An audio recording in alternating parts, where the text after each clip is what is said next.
Yang pertama syahadat la ilaha illallah Muhammadur Rasulullah. Ini perlu kita ulang-ulang. Nabi SAW katakan jaddidu imanakum, perbaharui iman kalian.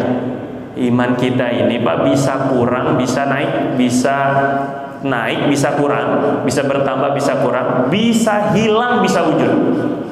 Yang lebih parah itu hilang tanpa terasa. Maka kata Nabi, senantiasa update iman kalian, diperbaharui, update lagi iman kalian dengan cara memperbanyak la ilaha illallah. Aktsiru min qauli la ilaha illallah. Jadi ujian kita terakhir pun nanti la ilaha illallah. Man kana akhir kalami la ilaha illallah dakhalal jannah. Siapa yang akhir ucapannya la ilaha illallah masuk surga.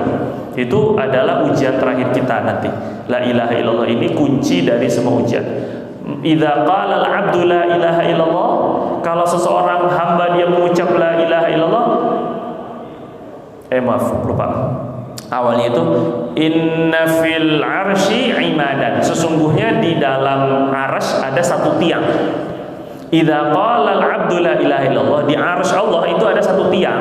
Kalau seorang hamba mengucapkan la ilaha illallah, ihtazza dzalikal imad, bergoyang itu tiang. Sampai Allah mengampuni daripada orang yang mengucap la ilaha illallah. Dia tidak akan diam, dia terus goyang-goyang sampai orang yang mengucap la ilallah diampuni Allah Subhanahu wa taala. Jadi ini jangan sampai kita hilangkan kalimat la ilaha illallah, ini diulang-ulang. Saat ketika hati kita mulai meyakini sesuatu, ucapkan la ilaha illallah. Ketika kita mulai meyakini uang sebagai sumber kebahagiaan, maka ucapkan la ilaha illallah. Ketika kita mulai bersandar kepada orang kaya, kepada orang yang memiliki jabatan, kepada bos, kepada diri kita, langsung ucapkan la ilaha illallah. Yang menentukan Allah, yang membuat Allah, yang membahagiakan Allah, yang memberi manfaat Allah, yang memberi mudarat Allah. Maka ini penting, ini makna daripada la ilaha illallah. Ketika makan, ini kalau makan ini jadi sehat, ya asbab. Tapi nggak boleh meyakini makanan ini yang menyehatkan. Maka ketika ada keyakinan sedikit saja kepada selain Allah, langsung ucapkan la ilaha illallah. Alhamdulillah nih kita kedatangan bos batu bara. Hati-hati Pak, la ilaha illallah. Jadi ketika kita merasa punya kesandaran hati kepada sesuatu, seseorang selain Allah, langsung perbaiki kita punya iman. La ilaha illallah. Nah, bukan.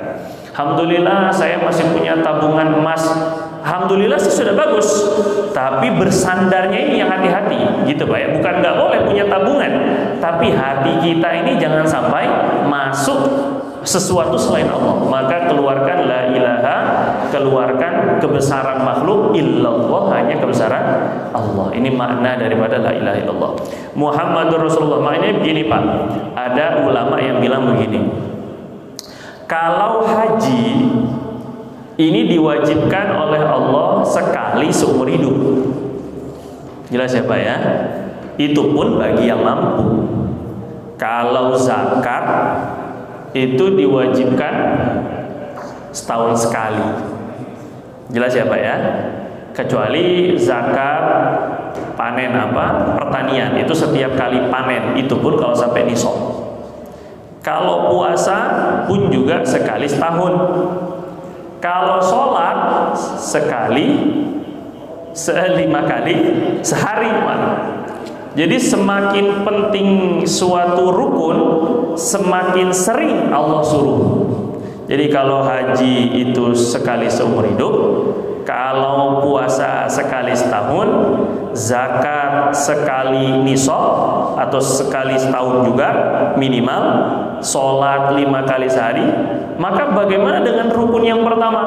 Masa iya cuma sekali semati, kasih hidup lagi nih kan, semati doang ketika mau mati? Nah, justru la ilaha illallah ini kita diharuskan setiap detik, bukan mengucapkannya, keyakinannya. Kalau mengucapkannya nggak wajib setiap detik, tapi keyakinannya tidak boleh luntur walaupun sedetik. Kira-kira jelas nggak Pak kiasnya ini?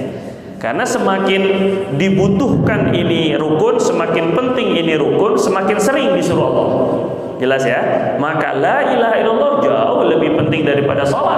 Tanpa la ilaha illallah, tanpa ada keyakinan yang benar, sholatnya nggak diterima, puasanya nggak diterima, zakatnya nggak diterima, hajinya apalagi nggak diterima.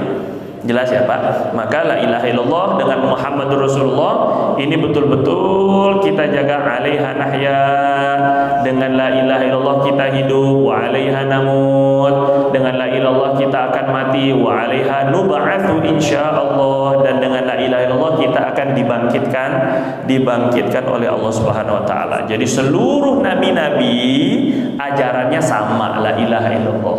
Semua nabi-nabi, ma arsalna mir rasulin illa nuhi ilaihi annahu la ilaha illa ana fa'budun. Tidaklah kami utus orang rasul melainkan kami wahyukan, kami sampaikan, kami ajarkan la ilaha illallah. Terus yang kedua, wa iqamis shalah. Iqam, perhatikan kata-katanya ya, bukan as-shalah. Yang menjadi rukun Islam itu menegakkan sholat, bukan sekedar sholat.